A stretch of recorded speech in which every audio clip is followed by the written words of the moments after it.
Rest in peace, Jeannie Seely. Her family have come out and revealed Jeannie's final days and final 24 hours that they thought she would want to share with Opry fans across the world.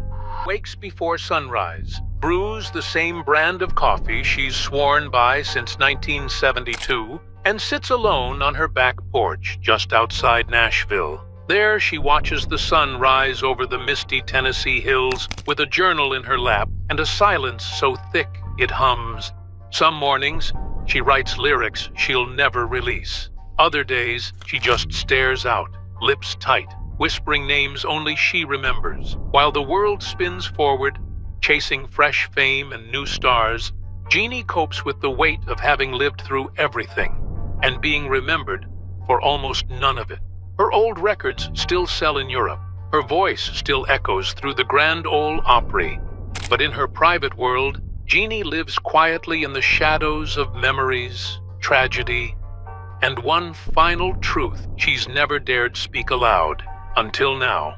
She was born Marilyn Jean Seely in Titusville, Pennsylvania, in 1940, a town so small it had one grocery store, one church, and one radio tower. Her parents were steel workers and farmers, hardened by war and time. But even as a child, Jeannie's voice had a lilt that turned heads. By age 4, she was harmonizing with the wind through the trees. By 16, she was sneaking into late-night bars just to feel the rhythm of live country music. She knew she didn't belong in Titusville. She was too fiery, too emotional, too bold. She dreamed in rhinestones, while the world around her settled for plaid. In the early 60s, she boarded a Greyhound bus to Los Angeles with little more than $50 and a burning conviction that Nashville would eventually call her name. She found herself working secretarial jobs in music publishing offices by day, writing songs on diner napkins by night. Her big break came when she penned "Anyone Who Knows What Love Is Will Understand," which Irma Thomas recorded, and decades later was featured in Black Mirror, reminding the world that Jeannie's songwriting was timeless. But it wasn't until she finally moved to Nashville that she truly transformed. She signed with Monument Records and released "Don't Touch Me" in 1966. It hit like lightning, shooting to number 2 on the charts and earning her a Grammy, the first woman to win for Best Country Vocal Performance. She didn't just break in, she broke rules. Jeannie wore mini skirts on the Opry stage when it was still taboo. She smoked, cursed, wrote from a woman's perspective, and refused to soften her edges for the comfort of conservative audiences. Still, behind that boldness was a deep ache. Her marriage to songwriter Hank Cochran, the man behind hits like "Make the World Go Away," had highs that inspired duets and lows that cracked her voice in interviews. The divorce hit her harder than she let on. She buried the pain in her work, performing endlessly and writing songs soaked in heartbreak. Yet she never stopped climbing. Through the 70s and 80s, she became a fixture at the Grand Ole Opry, not just as a performer, but as a force. But fame is a fickle friend. By the 90s, the industry that once celebrated her began to shift. New voices came, record executives changed, and Jeannie's name fell further down the bill. Awards shows stopped calling. Younger artists didn't always know who she was. She smiled through it. But privately, she grieved, not just for the spotlight, but for the fading of a golden era she had helped build. And yet, in 2025, Jeannie Seely still wakes up with a purpose, still sings, still writes, still stands behind the Opry curtain before every performance, whispering to herself like a prayer, "Don't forget who you are." The Grand Ole Opry isn't just a stage to Jeannie Seely. It's a living memory, a sacred ground where ghosts whisper from the wings, and every note carries the weight of generations. Jeannie joined the Opry in 1967, and while many stars have come and gone, she's become something rarer, a constant. For over 5 decades, she's stood in that circle of wood, singing songs of love, pain, and survival, not out of habit, but out of reverence. Even now, at 85, she performs there more than almost anyone else, slipping into rhinestone-studded gowns stitched by hand, walking carefully in high heels that carry stories no one else knows. But something changed after the pandemic. The lights still shine bright on the Opry stage, but the energy backstage? It's quieter. She's seen friends pass away, some slowly, others suddenly. Whispered announcements of heart attacks, diagnoses, or just didn't wake up this morning. And every time, Jeannie pauses longer in front of her dressing room mirror, not out of vanity, but out of gratitude. Her voice may have softened, but it still rises when it matters. Her hair may take longer to style, but it still holds shape under the spotlight. She's still here, and she knows she shouldn't be. Behind the scenes, though, Jeannie carries more than her songs. She carries grief. In her private moments, she still talks about her only child, the one she never got to raise. A pregnancy lost in her early 20s that she rarely mentioned publicly. It haunted her, and she poured that pain into lyrics that never made it to the radio.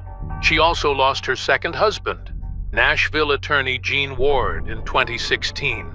He was her rock in the later years, the one who drove her to shows, calmed her nerves, and reminded her that she still mattered. When he passed, Jeannie kept performing, but something in her shifted. There's a strange silence that follows Jeannie Seely home after a night at the Opry. The applause fades, the spotlight cools, the makeup comes off, and what remains is a quiet house filled with echoes, pictures on the wall, trophies collecting dust, and memories stacked like records on shelves. At 85 years old, Jeannie doesn't live in a mansion, but she does live in history. In recent years, Jeannie has spoken publicly, though gently, about how the industry tends to erase older women. Not with cruelty, but with indifference. Award shows rarely call. Country radio won't play her. TV specials favor newcomers with a few hits over legends with a lifetime of service. She doesn't say it bitterly, but the truth hangs in her voice like a ghost note. She jokes about being the oldest girl at the dance, but even jokes wear thin when you're the only one left from your era still dancing. Behind the stage gowns and signature wit is a woman who often eats dinner alone, reheats coffee in the microwave, and sits at a kitchen table writing lyrics that may never be recorded. She still writes every morning, sometimes on legal pads, sometimes in the margins of old church bulletins. She'll hum a melody, stare at the rain, and whisper a line to herself before scribbling it down. Some mornings, she talks to her dog, a tiny rescue she calls her studio assistant. Other days, the silence is too heavy, so she'll turn on an old Willie Nelson record and let it fill the room. But she's not bitter, she's wise. She's endured. While others faded, Jeannie adapted. She launched a podcast before most of her peers even owned smartphones. She joined TikTok, slowly, carefully, at the urging of a younger fan who volunteers to help her post. And she started mentoring up-and-coming female songwriters, reminding them that their stories matter even if Nashville doesn't always listen. Her advice? Don't shrink yourself for their comfort, and never let them tell you you're too much. She says it with a wink, but it comes from a place of truth carved by decades of being both celebrated and overlooked. In this strange twilight of her life, Jeannie Seely finds peace, not in recognition, but in resilience. Her career isn't about comebacks, it's about staying power. And that might be the rarest achievement in all of music. Jeannie Seely's journey through country music wasn't just shaped by songs and stages, it was shaped by the men who tried and failed to mold her. In the 1960s and 70s, Nashville was a city of cowboy hats and closed doors. Female artists were often expected to smile, sing sweet, and stay silent when the deals were made. But Jeannie, she refused. She pushed back, and for every moment she was celebrated on stage, there was another behind the scenes where she was told to tone it down or act more ladylike. Some of the biggest producers in country music sat across from her in studio offices and told her she was too strong-willed to be marketable. One famous label exec once said to her face, "You sing with too much attitude."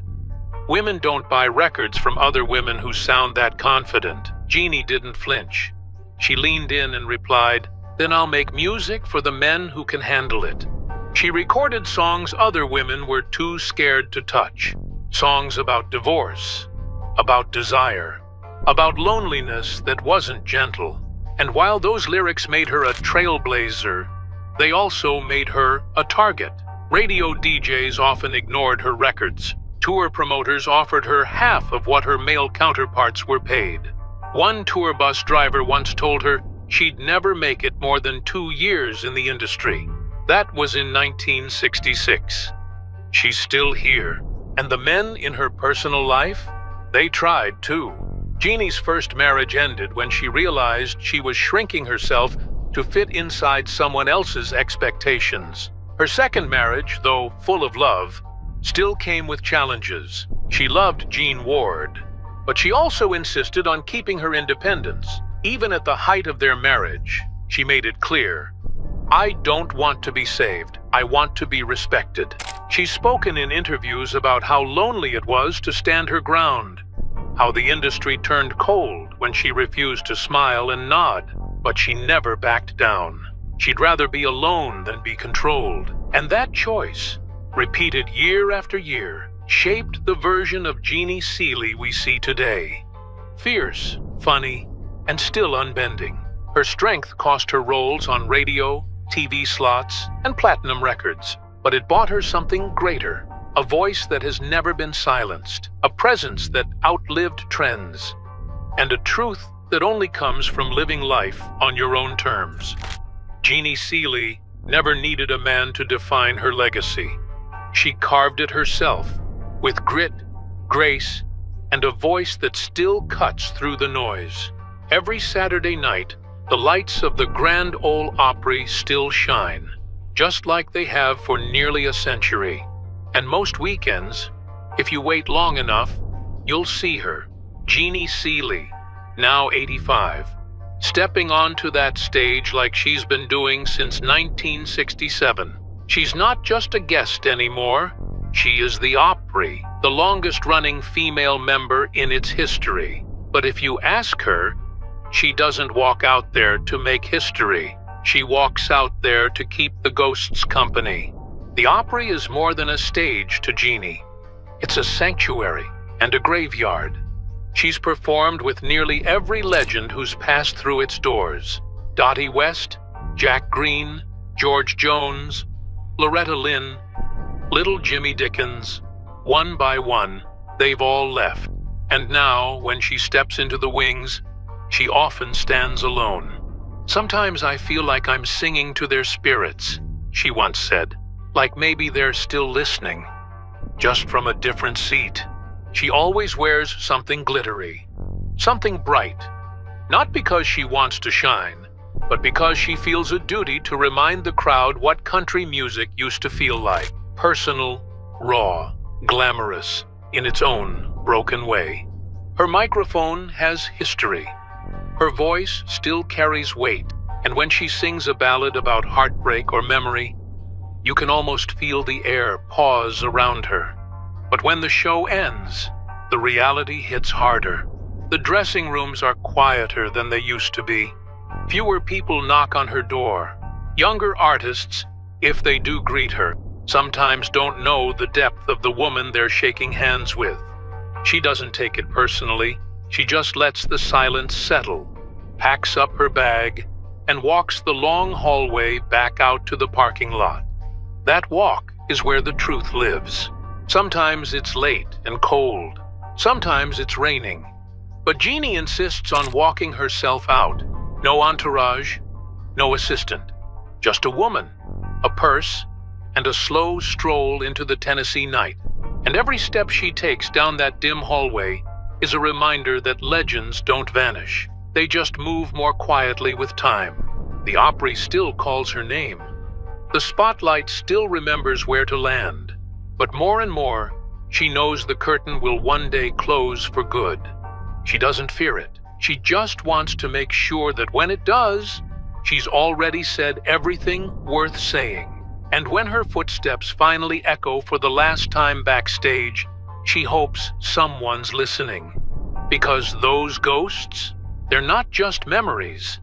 They're warnings of what fame forgets, of what the spotlight hides, of how even the greatest voices can be left behind unless someone keeps singing. Part 7. The house, the silence, and the secret she's been keeping. Nestled just outside of Nashville, down a winding back road few fans have ever seen, sits a modest white home with peeling shutters, a creaky porch swing, and a rusted mailbox that still reads Seely. It's not a mansion. It's not the kind of place you'd expect a living legend to call home.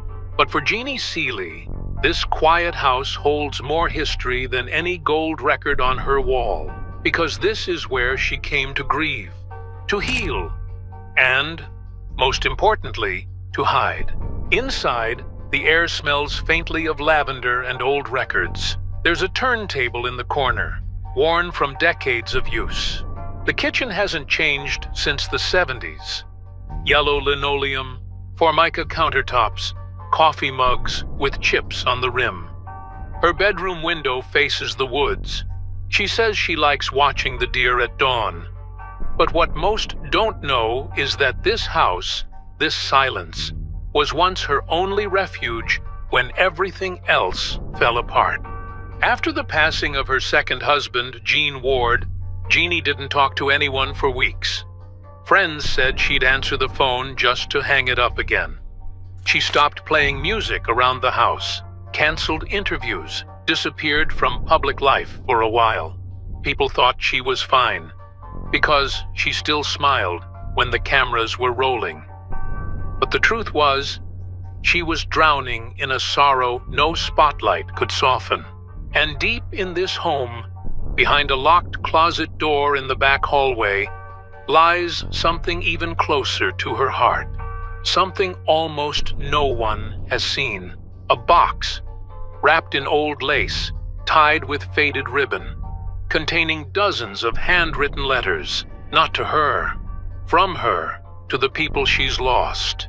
Each one written after a funeral, a heartbreak, or a night when she couldn't sleep. Letters to her late husband, to her mother, to Dottie West, to Jack Green, even one addressed to the girl I used to be. She never intended to send them. She just needed to speak where no one could interrupt. And every so often, when the weight of her own history becomes too much to bear, she opens the closet, unties the ribbon, and reads one, out loud, to no one and everyone at once.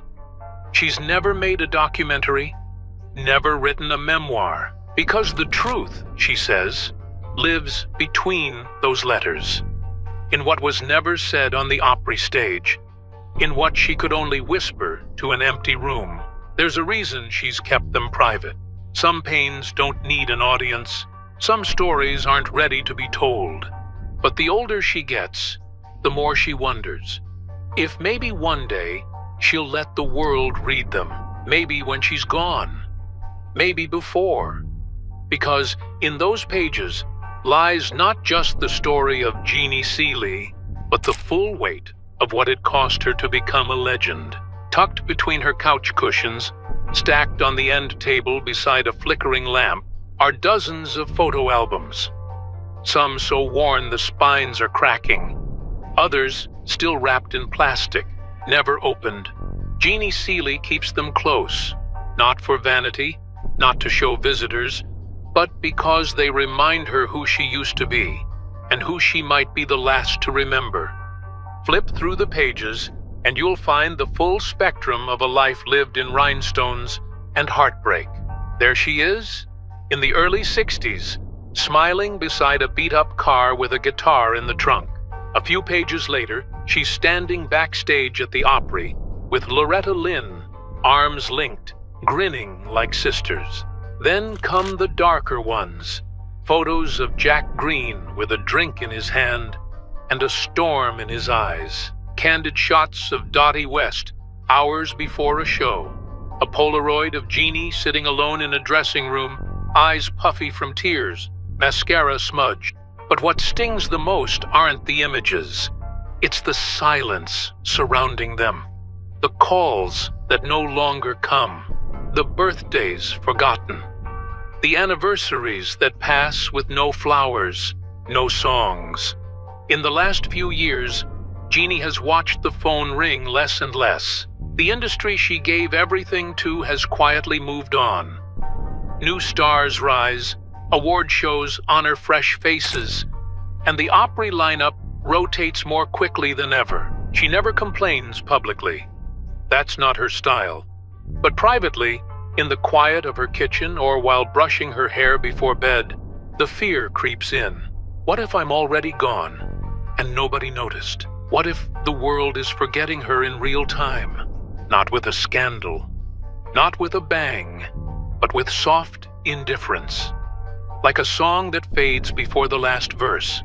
It's not about ego.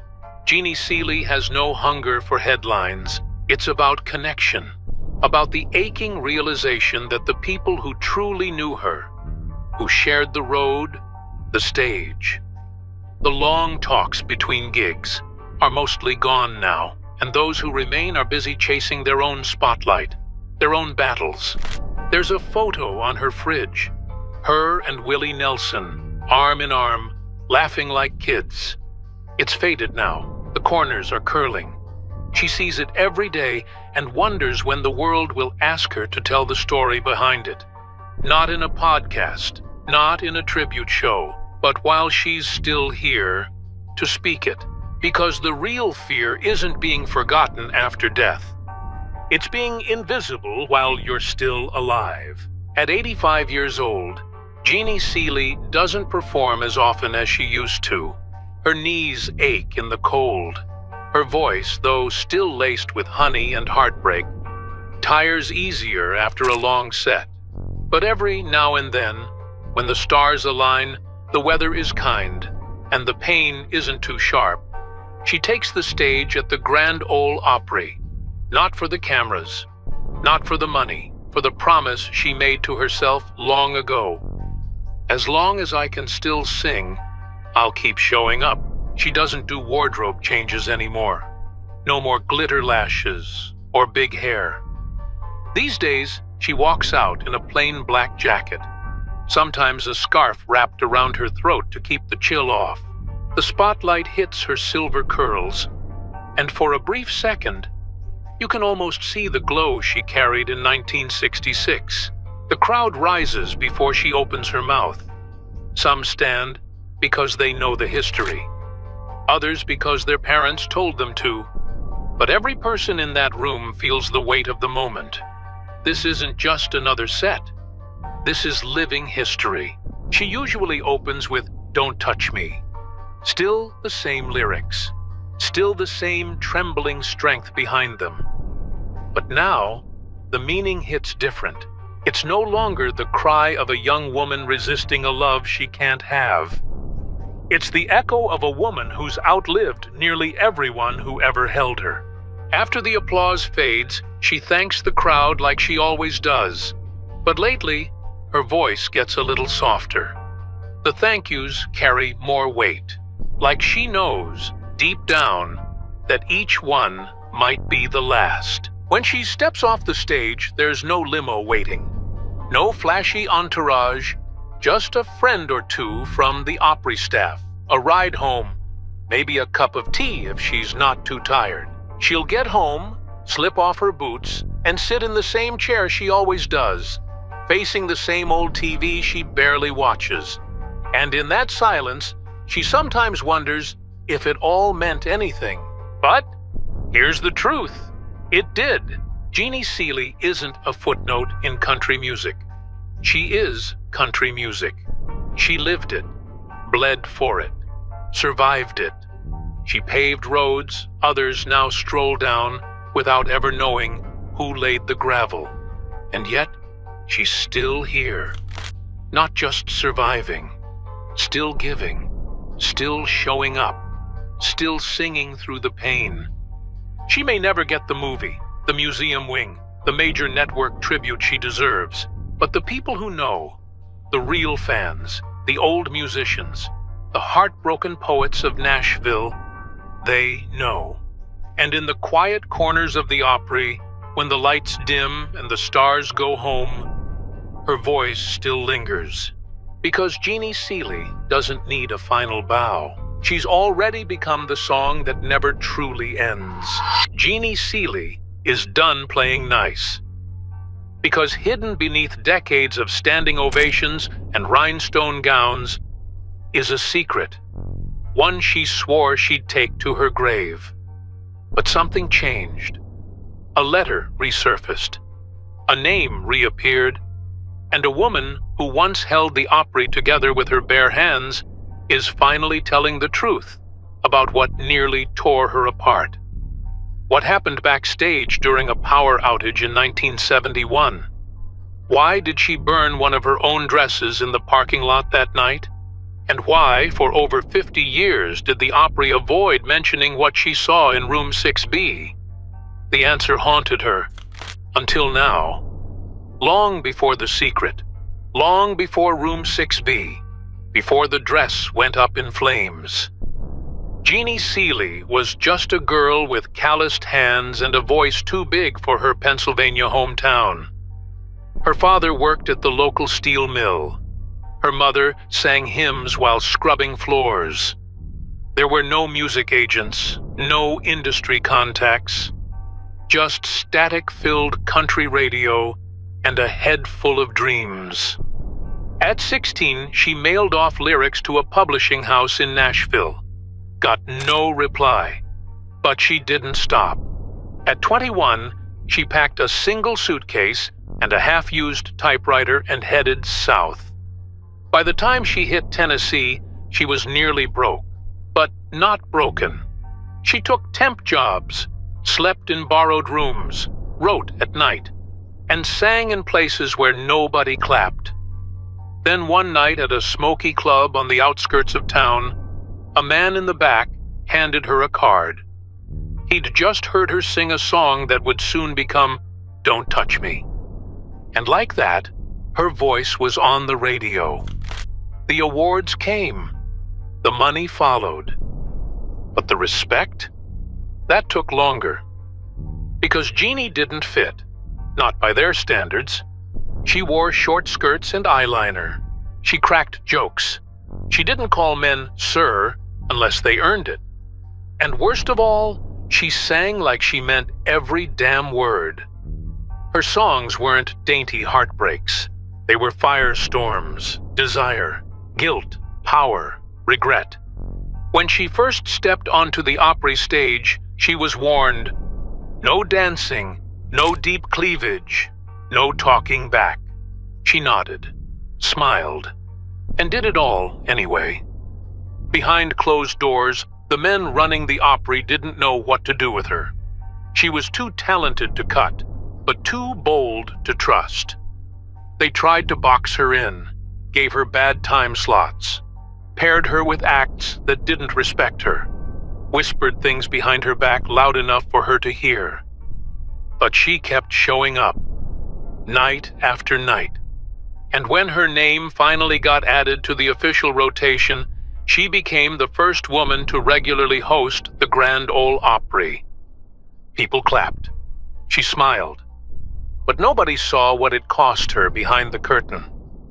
Because that same year was the first time she was ever called down to room 6B. And the first time she ever thought about walking away from it all.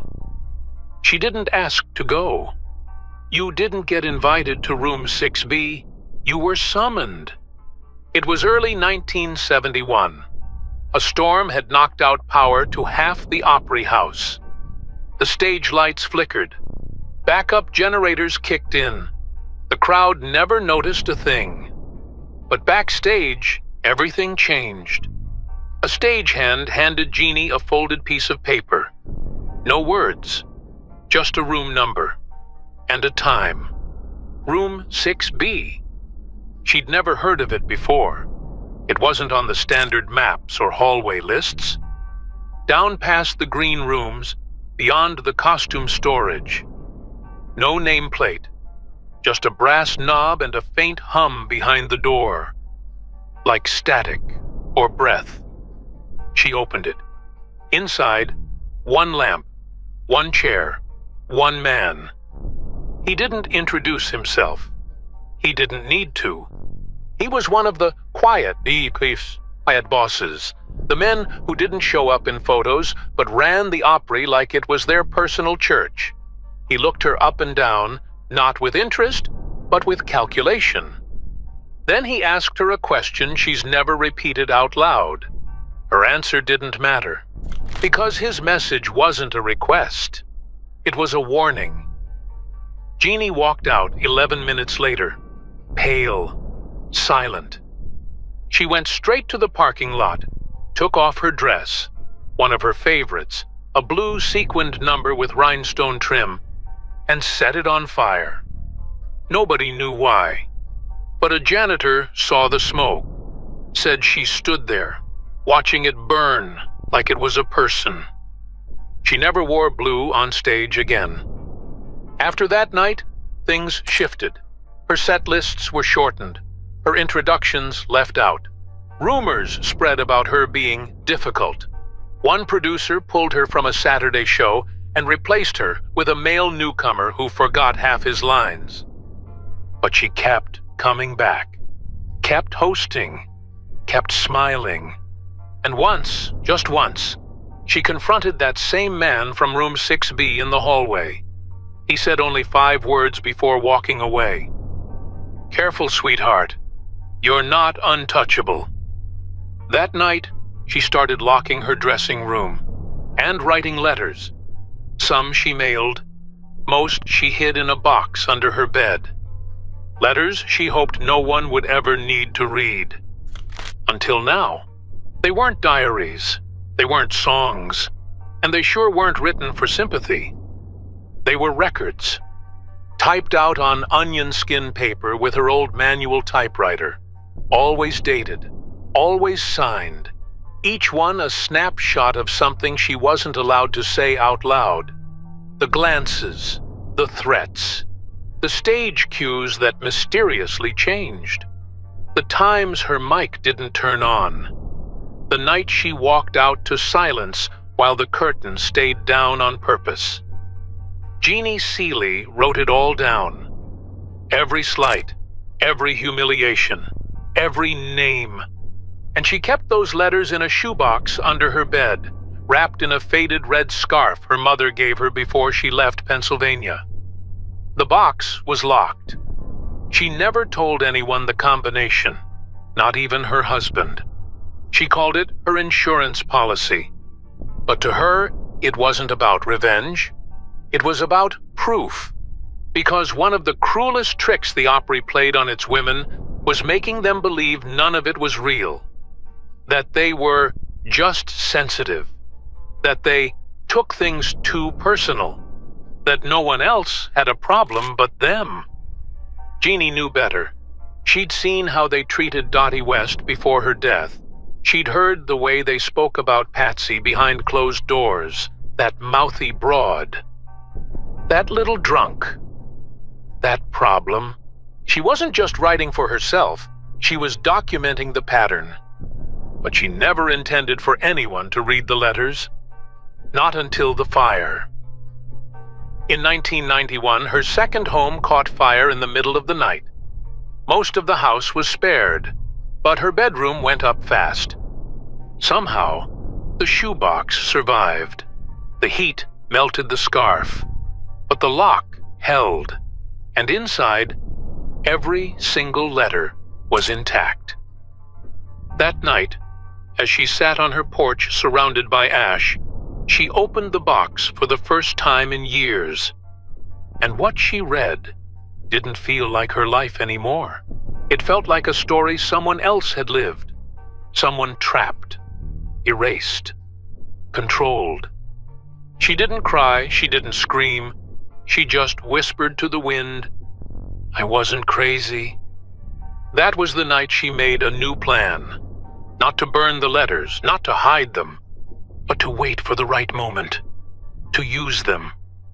And as she turned 90, that moment finally came. It was just after sunset when the knock came.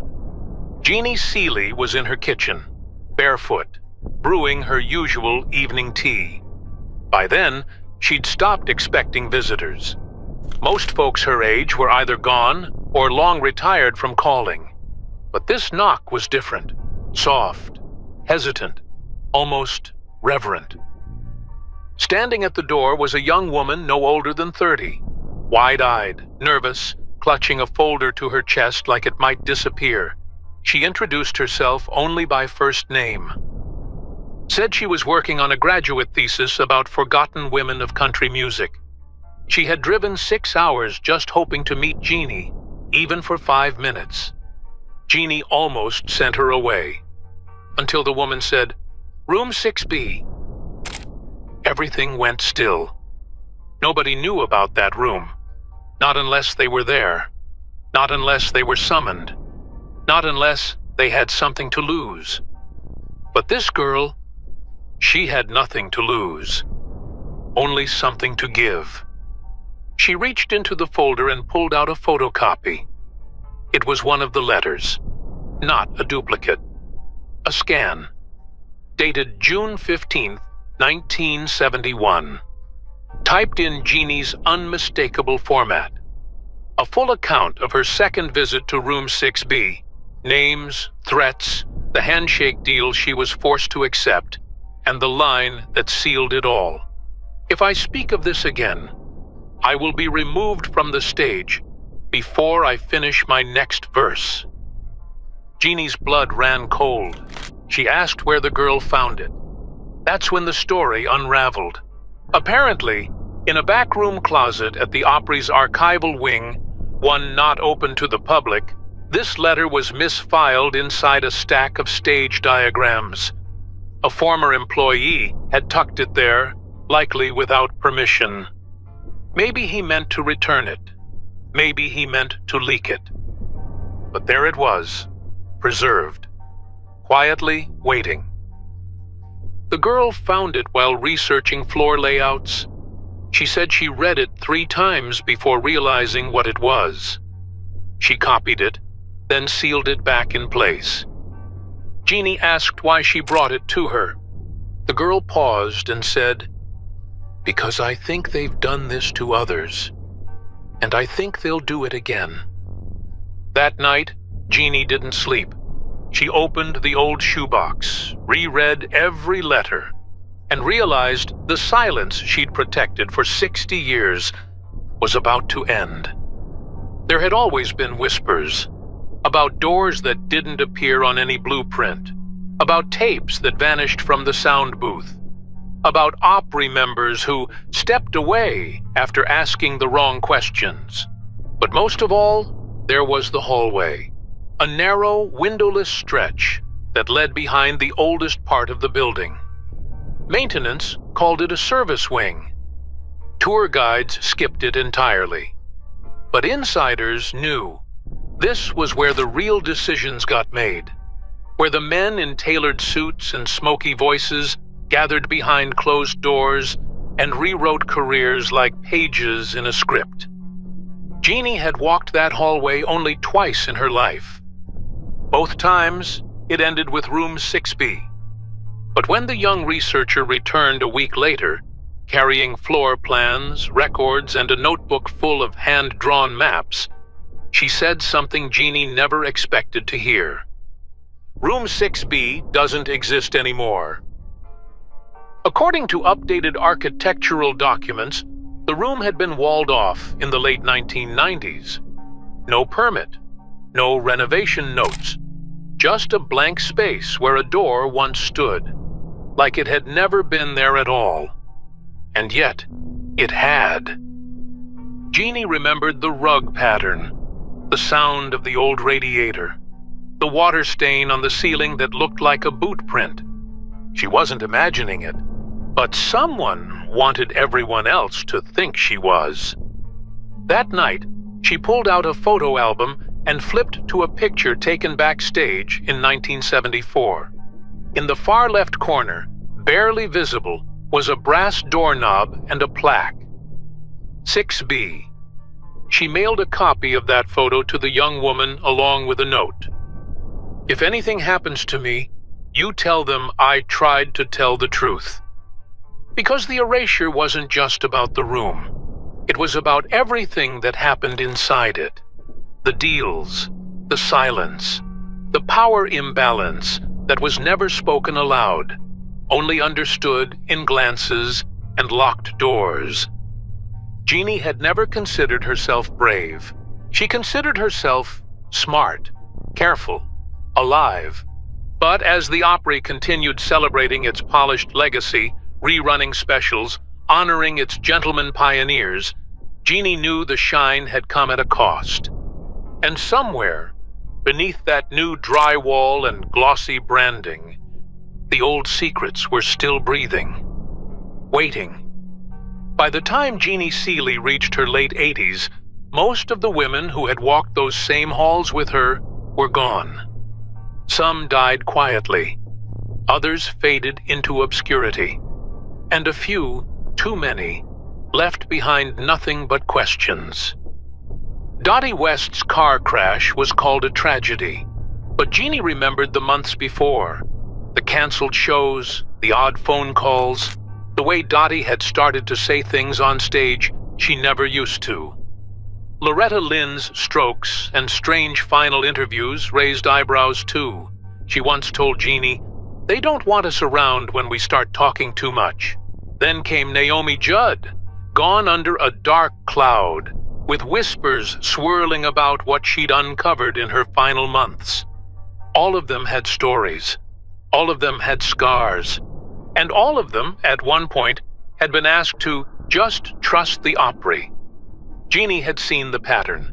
Women pushed out, rewritten, or reduced. If they aged out, they were forgotten.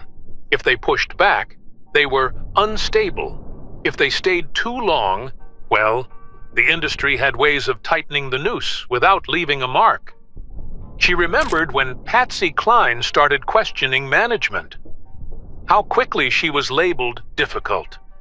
And when Skeeter Davis criticized the church's grip on the industry, she was banned from the Opry for a decade. Jeannie never forgot that. She still had the letter Skeeter mailed her from Kentucky, scrawled in blue ink. "They're not mad at what I said.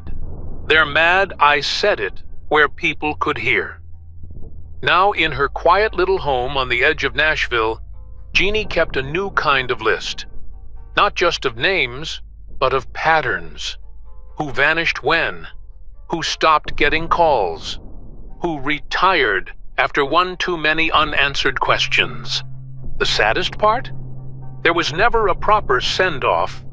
No tribute, no curtain call, just a gentle erasing, as if they'd never been center stage, as if the applause had never happened.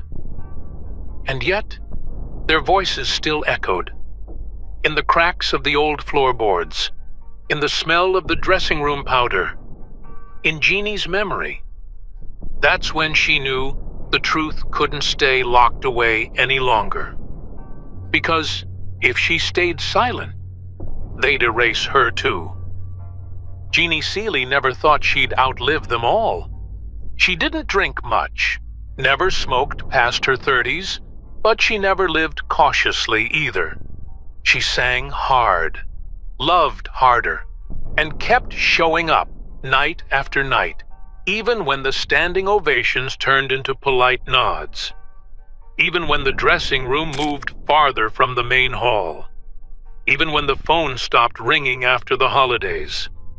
And yet, she was still here. At 90, she moved a little slower, needed help with the zipper on her stage gowns, but her mind, sharp as ever. She remembered dates, names, who looked her in the eye and who didn't. And when a new generation of women entered the Opry, young, hopeful, unaware, she watched them with a strange mix of pride and dread. Because she knew what the place could do to you. And now, she knew she couldn't protect them by staying quiet. So she started to speak. Quietly at first. A conversation at a tribute show. A quote in a local interview. Hints. Memories. Warnings. Then came the memoir. Quietly self-published, barely promoted, but dangerous all the same. Inside were pieces of the letters, redacted names, footnotes, disguised truths. Enough to make people uncomfortable. Enough to make a few calls stop coming. Enough to get a midnight knock on her door from a former Opry tech who just said, "I read it, and I believe every word." There were no lawsuits, no angry press conferences, just silence, which, to Jeannie, said more than words ever could. In the months that followed, something strange happened. A new Opry policy passed, one that protected on-site performers and staff from undue backstage influence. A few producers quietly stepped down. A handful of young women reached out privately to thank her. And one evening, as she stood in the wings, cane in hand, waiting to go on stage for what might be the last time, a young singer brushed past her, turned, and whispered, "Thank you for not letting them bury you." Jeannie smiled, because she knew now, legacy isn't built on what they let you say. It's built on what you say anyway. The Grand Ole Opry stage has seen it all. Rising stars, final performances, standing ovations, and sudden exits. But it has never seen another Jeannie Seely. She didn't leave with a bang. She didn't ask for a tribute. She just stopped showing up one day. No farewell special, no gold watch. Just an empty stool and a silence that felt heavier than usual. But something had changed. Her memoir, once overlooked, began circulating quietly among younger artists. Copies shared backstage, pages dog-eared and highlighted. A new generation began to ask quiet questions, and in hallways long thought to be soundproof, whispers returned. And at the heart of it all was Jeannie's final act. She donated the shoebox. Every letter, every name, every date, placed into the hands of a country music archive outside of Opry control, sealed for public release, unless something happened to her. That was the deal. The minute someone tried to erase her, the lid would come off. The Opry hasn't touched her legacy since. These days, she sits on her porch just outside Nashville. Her bones ache. Her voice isn't what it was. The fire's still in her eyes. When asked in a rare interview what she'd say to the Opry now, she only shrugged and said, "I gave you my best years. You gave me your rules. I outlived them." There are still photos of her hanging in the backstage hall. No one dares take them down. Because the truth is, she's not just a survivor of the Opry's golden age. She's its witness. The keeper of secrets. The woman who refused to be silenced. And no matter how many renovations they do, how many press releases they write, or how many curtain calls they choreograph, there will always be a song echoing in the rafters they can't control. A song written in memory, in pain, in legacy. The one Jeannie Seely never stopped singing, even when no one else dared hum along.